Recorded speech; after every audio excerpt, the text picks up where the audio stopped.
अस्सलामुअलैकुम दोस्तों, welcome to my YouTube channel. I am Mohammed Wasim computer academy की जानिब से एक और न्यू वीडियो के साथ आज दोबारा हाज़िर हूँ।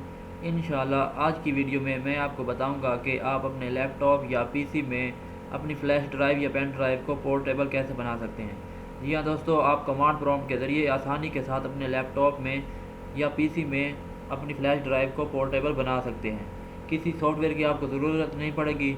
कमांड प्रॉम्प्ट आपकी पीसी में ही होता है। हमारे जो कमांड प्रॉम्प्ट हमारे कंप्यूटर का अपना सॉफ्टवेयर ही होता है। इसके ज़रिए आप अपनी फ्लैश ड्राइव को पोर्टेबल बना सकते हैं। सिर्फ आप 3-4 मिनटों में आसानी के साथ बना सकते हैं। तो वीडियो शुरू करने से पहले अगर आपने अभी तक मेरे YouTube channel learn for earn को सब्सक्राइब नहीं किया तो नीचे दिए गए सब्सक्राइब के बटन पर क्लिक करके चैनल को सब्सक्राइब कर लें और साथ दिए गए बेल के आइकन को लाजमी प्रेस किया करें ताकि आने वाली हर न्यू वीडियो की अपडेट आपको मिल सके।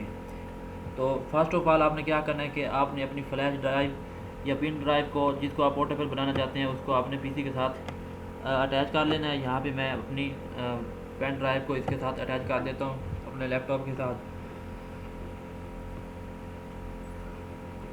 तो यहाँ पे ये हमारे पास हमारी जो फ्लैश ड्राइव है वो यहाँ पे इंसर्ट हो चुकी है, पीसी में इंसर्ट हो चुकी है। यहाँ पे कंप्यूटर में जाके मैं आपको दिखा दूँ, ये हमारे पास रिमूवेबल डिस्क ये हमारी इंसर्ट हो चुकी है। तो ये मेरे पास 16 GB की फ़्लैश है।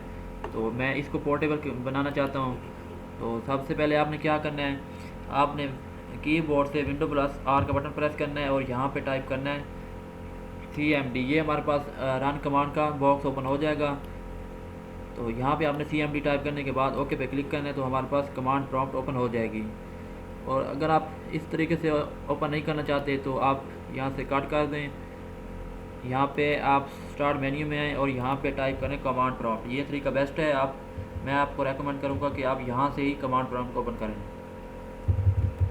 कमांड प्रॉम्प्ट जैसे आप लिखेंगे तो हमारे पास ये ऊपर प्रोग्राम में कमांड प्रॉम्प्ट आ जाएगी। आपने इस पर राइट क्लिक करना है और रन एज एडमिनिस्ट्रेटर पे क्लिक कर देना है और यहाँ पे यस पे क्लिक करना है। तो ये हमारे पास कमांड प्रॉम्प्ट ओपन हो चुकी है। फर्स्ट ऑफ ऑल आपने यहाँ पे टाइप करना है डिस्क पार्ट स्पेस आपने नहीं देनी और एंटर प्रेस कर देना है। एंटर प्रेस करने के बाद अब ये हमारे डिस्क पार्ट में आ चुका है। अब आपने यहाँ पे टाइप करना है लिस्ट डिस्क के इसमें चेक करने के लिए कि हमारे पास कितनी डिस्कें लगी हुई हैं। तो लिस्ट के बाद स्पेस देनी है और यहाँ पे टाइप करना है डिस्क लिखने के बाद एंटर प्रेस करें तो ये हमारे पास जितनी डिस्कें हमारे लैपटॉप या पीसी के साथ अटैच होंगी वो हमें यहाँ पे शो करा देगा।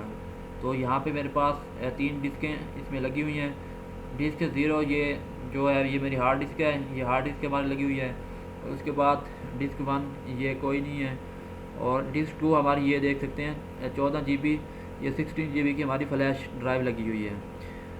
तो यहाँ पे आपने लिखना है सेलेक्ट डिस्क 2। आपने यहाँ पे ख़ास ख्याल रखना है कि अगर आप यहाँ पे डिस्क 10 लिखते हैं तो आपकी फ्लैश जो आपकी हार्ड डिस्क है वो भी यहाँ पे फॉर्मेट हो सकती है। तो आपने इस बात का ख्याल करना है। यहाँ पे आपने टाइप करना है जो भी आपकी फ्लैश ड्राइव की डिस्क नंबर होगा वो आपने यहाँ पे टाइप कर लेना है। तो मेरे पास यहाँ पे डिस्क 2 है तो मैं यहाँ पे डिस्क 2 यहाँ पे टाइप कर लेता हूँ। डिस्क 2 टाइप करने के बाद आपने एंटर प्रेस करना है। तो ये हमारी disk 2 is now the selected disk, हमारी डिस्क 2 सेलेक्ट हो चुकी है। अब आपने इस डिस्क को हमने क्लीन करना है तो हम यहाँ पे क्लीन की कमांड देंगे। क्लीन की कमांड देने के बाद आपने एंटर प्रेस करना है। तो ये कुछ ही देर में हमारी ये देखें diskpart succeeded is cleaning the disk, ये डिस्क हमारी क्लीन हो चुकी है। अब हम डिस्क को क्लीन करने के बाद हम पार्टीशन क्रिएट करते हैं। तो पार्टीशन क्रिएट करने के लिए कमांड हम यहाँ पे देते हैं क्रिएट पार्टीशन प्राइमरी लिखने के बाद आपने एंटर प्रेस करना है।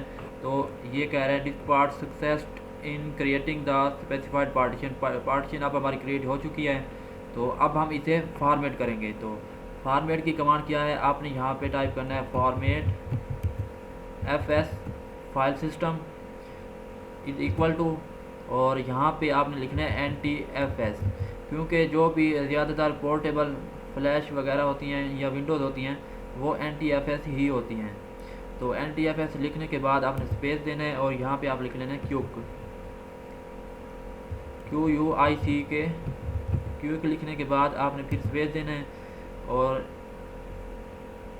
और उसके बाद आपने एंटर प्रेस कर देना है। तो ये हमारी यहाँ पे ये डिस्क फॉर्मेट होना शुरू हो गई है। यहाँ पे 0% कम्प्लीटेड है। ये कुछ ही देर में ये हमारी 100% कम्प्लीट हो जाएगी। हम यहाँ पे कुछ वेट कर लेते हैं, ये अभी हमारी 100% हो जाएगी। रुका देता हूँ। तो यहाँ पे हम तो जी हाँ दोस्तों, यहाँ पे हमारी जो डिस्क फॉर्मेट 100% कम्प्लीटेड, ये फॉर्मेट कंप्लीट हो चुकी है। Disc part successfully formatted the volume, ये हमारी डिस्क 100% फॉर्मेट हो चुकी है। अब हमने इसे एक्टिव करना है, आपने एक्टिव लाजमी करना है। तो हम यहाँ पे लिखते हैं एक्टिव की कमांड देते हैं। एक्टिव की कमांड देने के बाद आपने एंटर प्रेस करना है। तो हमारी कमांड जो हमारी पार्टीशन है वो यहाँ पे एक्टिव हो जाएगी। Disk part mark the current partition as active, तो ये एक्टिव हो गई है। अब हम यहाँ पे कमांड देंगे असाइन का। असाइन की कमांड देने के बाद आपने एंटर प्रेस करना है। तो ये disk part successfully assign the drive, ये हमारी ड्राइव असाइन हो चुकी है, पोर्टेबल क्रिएट हो चुकी है। अब आप यहाँ पे देख सकते हैं कि हमारी ये फ्लैश जो है वो फॉर्मेट होके पोर्टेबल होके यहाँ पे हमारे पीसी में दोबारा से इंसर्ट हो गई है। हम यहाँ भी इसे ओपन कर लेते हैं। तो ये आप देख सकते हैं। तो अगर मैं इसकी प्रॉपर्टीज़ में जाके आपको इसका फाइल सिस्टम चेक करवा दूँ, यहाँ पे हम राइट क्लिक करें, यहाँ पे प्रॉपर्टीज़ में जाएँ।